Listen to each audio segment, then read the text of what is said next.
Täna esitletud suvehooaeg järgneb edukale kevadhooajale, ütleb programmijuht Olle Mirme.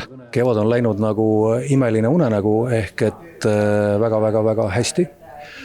Meie saated on jõudnud nii vaatajate südamesse kui õnneks ka teletoppide väga kõrgetele kohtadele, alustades Taskmasteriga, mis oli selle kevade absoluutne hitsaade, aga ka Parem kui 99, aga ka 2 kanget Argentiinas ja nii edasi, nii et väga hea kevad oli meil.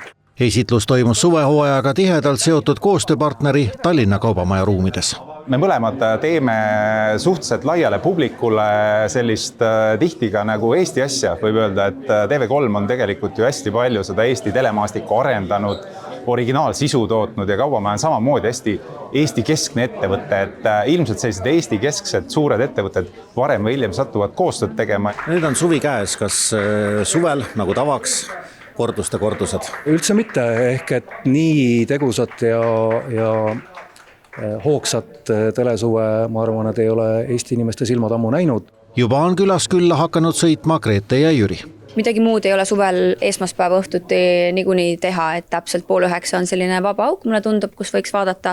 Ja teisipäeval on kordus, nii et siis võiks igaks juhuks kordusega ära vaadata, sest et mul on küll nii, et kui ma mõnda filmi vaatan näiteks, siis ma alles 2. ja 3. korral märkan mingeid asju, mida ma esimesel korral ei märganud. Palju elevust on tekitanud sealhulgas saatejuhtide autos toimuvad vestlused, kus juures roolis on alati Grete. Ma olen Grete ära võlunud sellega, siis et ma olen mina tema ees ikkagi ja ma ei teagi, ühesõnaga ise on nõus ja talle meeldib sõita, Grete meeldib sõita, hea auto on ka meil.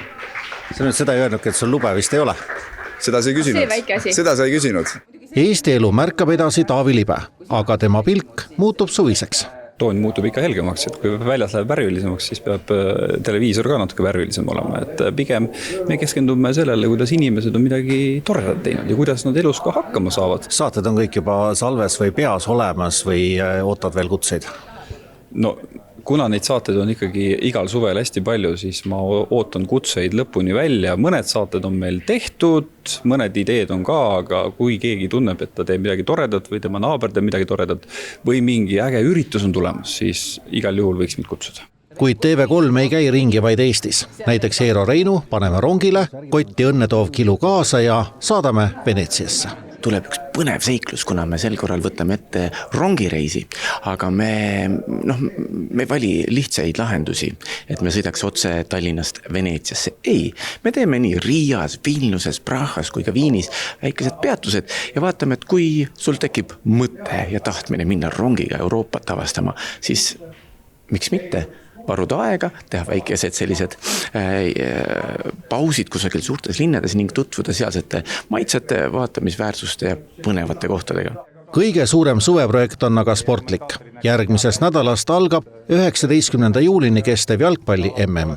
Ulmeline jalgpallimaraton, mis tulemas on, et 48 riiki lähevad omavahel vastamisi, 104 mängu mängitakse ära.